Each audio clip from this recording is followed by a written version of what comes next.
So there are a few things that it is our desire to help you reconfirm within yourself today. First, it would be nice if you could accept the existence of this vortex of creation. And it would be even nicer if you could see it as we see it, as your present tense of creation.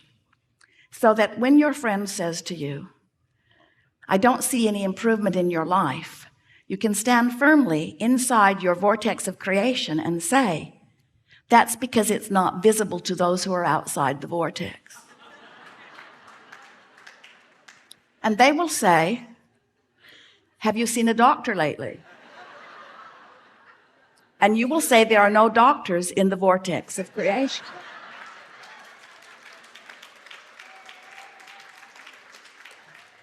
When you let being in this vortex, when you let tuning yourself into the vibrational frequency of all that you are be your top priority, you get so much life back. Do you know how many arguments, how many words, how many efforts, how much action is necessary just to keep you alive and out of desperation when you're not in the vortex?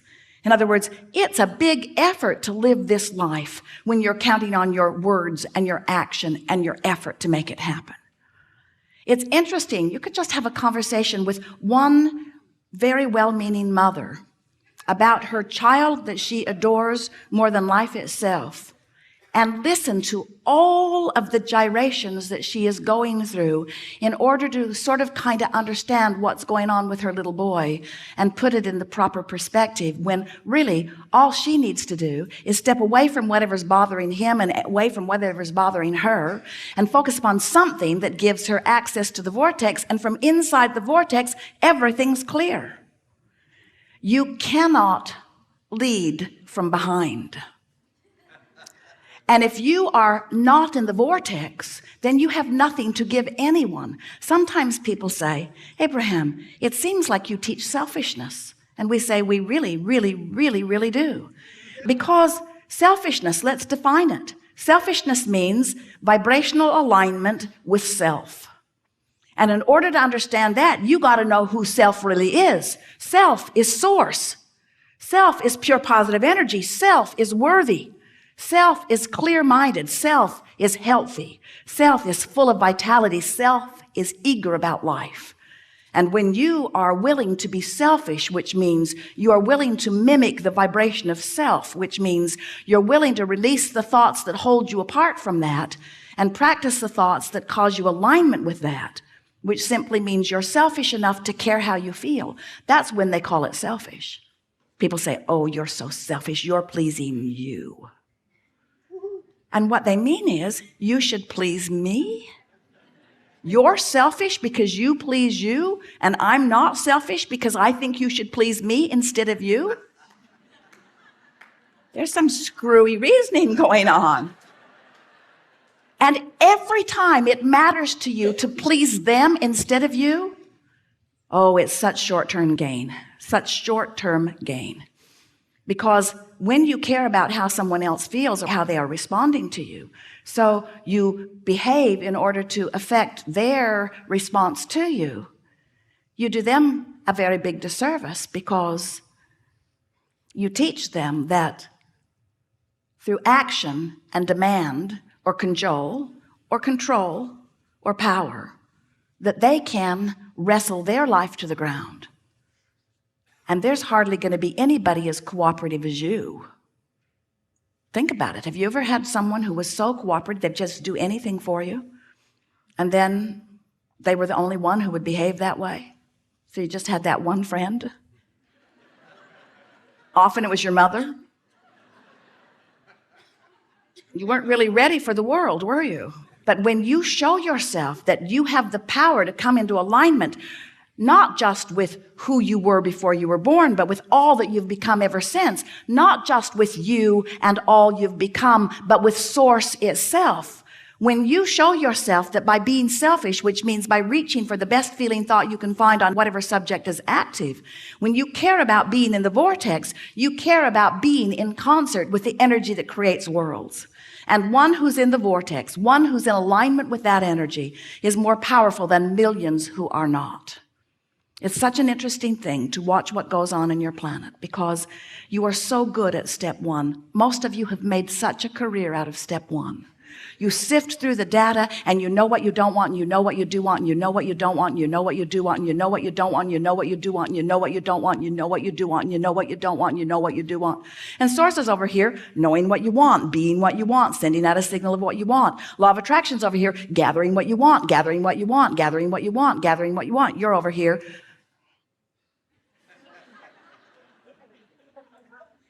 That's creating by default. That's going where the wind blows. That's complaining about whatever they're complaining about and feeling about whatever's happening. But when you decide that you're going to take control of your relationship to who you really are, when you decide that you're going to tend to this gap between you, wherever you are on whatever subject you're experiencing, and who you really are and what you know about the same, now life is going to take a new form and shape for you. You're going to feel exhilarated. You're going to feel satisfaction. Those who are watching you will see you as someone who seems to create tremendously with ease. Those who are watching you, especially those who don't really understand the power of this vortex and the power of your deliberate alignment with it, they'll call you lucky. Many times they'll be jealous of you, because they'll watch your fortunes amass and your funds surround you, and they'll watch you in satisfying life experience. And when they say to you, what do you know that I don't know? The only thing that you can say to them that is of any real value to them is, I figured out my relationship with me, and I'm constantly aware of my vibrational relationship to who I really am and what I really want. And I guide every thought I can to mesh with the wholeness that I am. I've become a deliberate thinker. I no longer create by default. I think on purpose, I speak on purpose, I act on purpose, and I don't do any of it unless I'm in the vortex. What do you mean? What's a vortex? What do you mean? What is a vortex? A vortex is a vibrational state of being that is the precursor of all positive motion forward of all that is. It's like encapsulated, condensed, straight up source. It's pure positive energy. It's the holding tank. It's the anchor. It's the touchstone. It's the place where all dreams and wishes and hopes are held until we find vibrational alignment with them. It's the eternal pool of well-being to which each of us have added mightily along the path of our physical experience. So this vortex, it is a reality even though you can't see it, but you can feel it. You know how your dog hears things you can't hear and smells things you don't want to smell? Because your dog has more acute sensitivity to sound than you do. Sound is just vibration, and hearing is just translating it. Smelling is just translating vibration. This vortex is something that while you can't see it, and while you may not be able to hear it, when you get in the vicinity of it, you can feel the deliciousness of it. And when you are far from it, you can feel the discord of not being close to it. Do you know that everything you feel all day, every day, is nothing more than feedback about your proximity to your vortex? So when you feel really ornery, you're vibrationally speaking not near your vortex. When you feel hopeful, you're right on the brink of it. In fact, this door to the vortex, this imaginary door in Abraham's fairy tale of the vortex, this vibrational entry point is somewhere between hope and belief.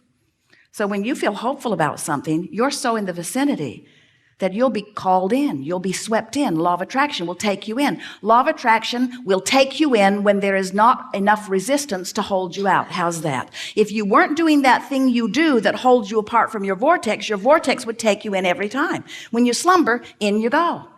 But you wake up right where you were when you went in. If you go to sleep in the vortex, you wake up in the vortex. If you go to sleep not in the vortex, you wake up not in the vortex. You ever had an experience where you're ornery when you go to sleep? You sleep all night, you sleep pretty good, you wake up, still ornery. So the vortex is the source of well-being, calling you home, so to speak, calling you to all that you've created. And when you are not clinging with resistance to some thought that keeps you from it, it takes you right in. So really, when we say we want you to get into the vortex, what we really mean, a much more accurate way of saying it is, we want you to stop doing that thing you do that keeps the vortex from taking you in easily. Oh, you're going, you're just not going willingly sometimes. In other words, when you croak, in you go. So wonderful to watch you die.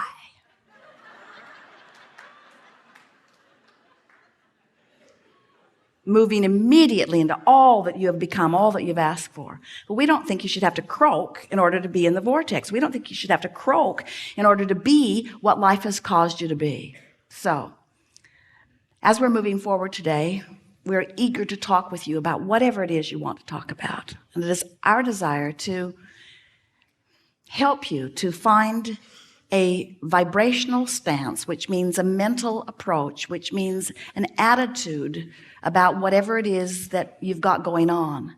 We want to help you soften your resistance, because when you soften resistance, the vortex takes you in. And that really is where you belong. You belong inside that vortex where rendezvous with exhilarating things can happen all day, every day. Do you know that if this time-space reality has the wherewithal to stimulate a desire, so that the desire is in present tense already gathered in this vortex of creation, that this time-space reality has the wherewithal to give it to you now. And the only reason there is a gap between you putting it in the vortex and it showing up where you and others can see it and smell it and hear it and taste it and touch it is because you've got more resistance about the subject going on than you do belief or expectation about the subject. That's all. You just got to move yourself into more expectation. So what do you want to talk about?